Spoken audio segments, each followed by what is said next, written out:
இது நவீஸ் டைரி.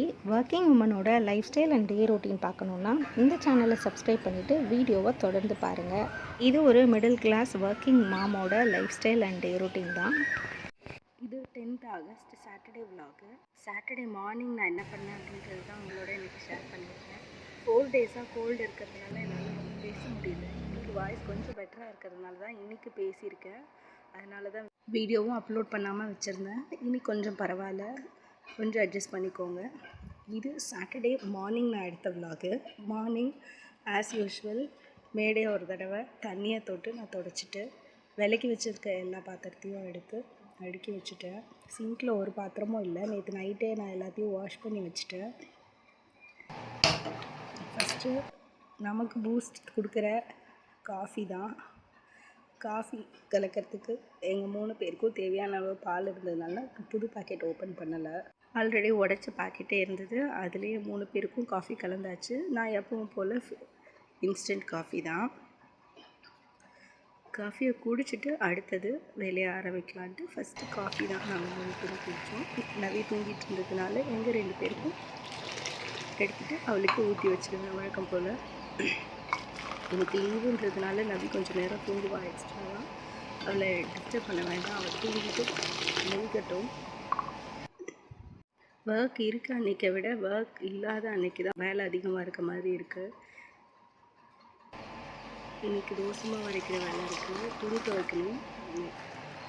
ஒன்று ஒன்றா பார்ப்போம். ஃபஸ்ட்டு காஃபி குடிச்சிட்டு அதுக்கப்புறம் ஒன்று ஒன்றா பார்ப்போம். ஸோ நான் எங்கள் 2 பேருக்கும் காஃபி ஊற்றிட்டேன். நவிக்கு இதில் ஊற்றி மூடி வச்சுருவேன். அவள் எழுந்து வந்ததுக்கப்புறம் தான் கொடுப்பேன். இப்போ ரவி வெயிட் பண்ணிகிட்ருக்காங்க. ஸோ அவளுக்கு காஃபி கொடுத்துடலாம்.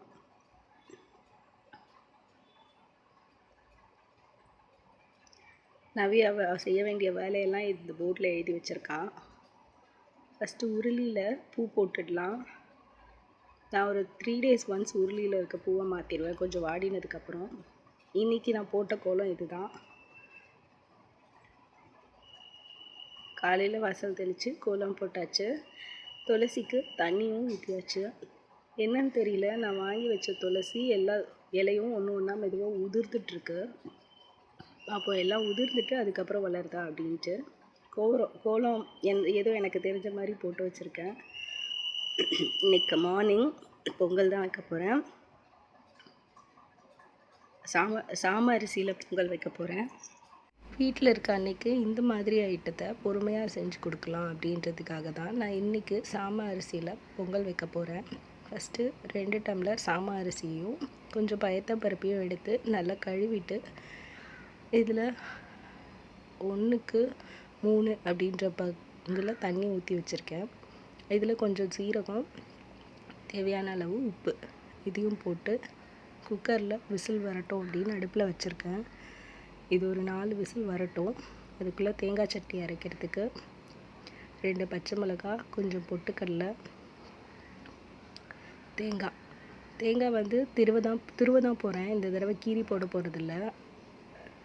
மார்னிங் நான் வேலைக்கு போகிற அவசரத்தில் கீரி போடுவேன் தேங்காய் சட்னி அரைக்கணுன்னா. இன்றைக்கி வீட்டில் இருக்கிறதுனால பொறுமையாக துருவி தான் போட போகிறேன். தேங்காய் தேவையான அளவு துருவியாச்சு. இதில் நான் இவ்வளவும் யூஸ் பண்ண போகிறது கிடையாது, பாதி மட்டும் எடுத்துக்க போகிறேன்.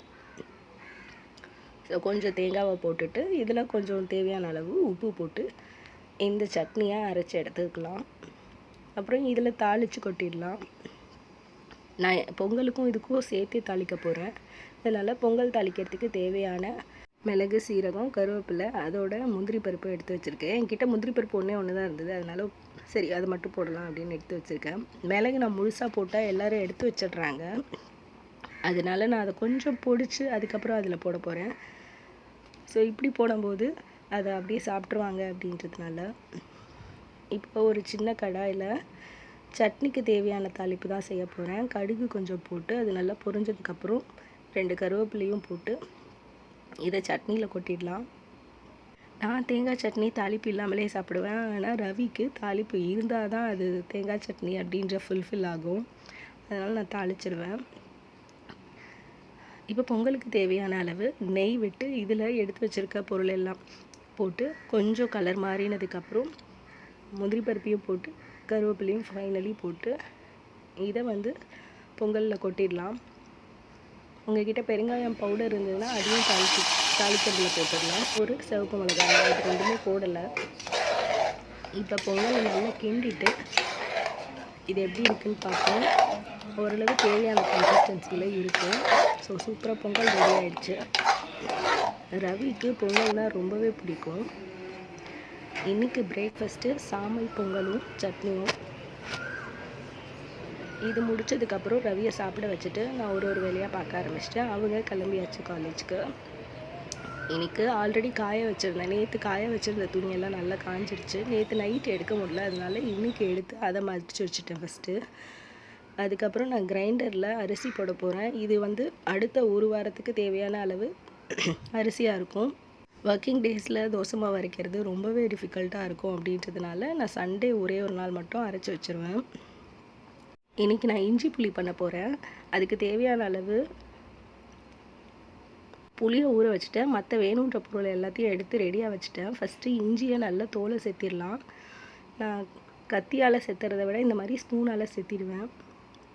ஈஸியாகவும் தோல் நீங்கிடும். அதுவும் இல்லாமல் ரொம்ப கனமாகவும் விழுகாது. ஸோ என்கிட்ட 3 துண்டு இஞ்சி இருக்குது. இந்த இஞ்சியை நல்லா தோலை செத்திட்டு கழுவிட்டு உங்களுக்கு வேணும்னா இந்த மாதிரி துருவிக்கலாம். அப்படி இல்லாட்டி சின்ன சின்னதாக கட் பண்ணி மிக்சியில் போட்டு அரைச்சிக்கலாம். நான் ஃபஸ்ட்டு துருவ ட்ரை பண்ணேன். இது ரொம்ப கஷ்டமாக இருந்தது. அதனால் நான் மிக்சியில் போட்டு அரைச்சிக்க போகிறேன். மிக்சியில் போட்டு பல்ஸில் வச்சு ஒரு ரவுண்டு மட்டும் எடுத்துக்கோங்க. ஒரு கடாயில் நல்லெண்ணெய் விட்டு அதில் கடுகு போட்டு நல்லா பொரியட்டும்.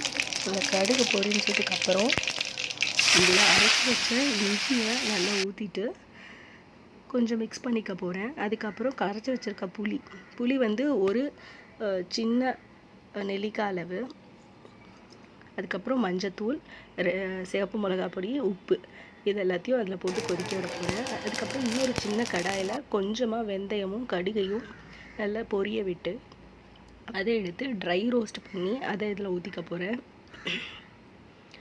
கொஞ்சம் வெல்லம் ஒரு துண்டு போட்டால் நல்லாயிருக்கும். இது போட்டு நல்லா கொதிக்க விட்டுருவோம். இது நல்லா சுண்டி வந்துடும். பாருங்கள், நல்லா தெரியுது. எண்ணெய் பிரிஞ்சு ரொம்ப நல்லா ட்ரையாக சுருண்டு வந்துருச்சு. இதுதான் தேவையான அளவு. இஞ்சி புளி சூப்பராக ரெடி ஆகிடுச்சு. இது தயிர் சாதத்தோடு சாப்பிட்டா ரொம்பவே நல்லாயிருக்கும். நீங்களும் ட்ரை பண்ணி பாருங்கள். இந்த வீடியோ இதோட முடியுது. உங்களுக்கு இந்த வீடியோ பிடிச்சிருக்கும் அப்படின்னு நினைக்கிறேன். நிறைய பேர் வீடியோவை பார்க்குறீங்க, ஆனால் சப்ஸ்கிரைப் பண்ணலை. வீடியோ உங்களுக்கு பிடிச்சிருந்ததுன்னா சப்ஸ்கிரைப் பண்ணுங்கள். தேங்க்யூ.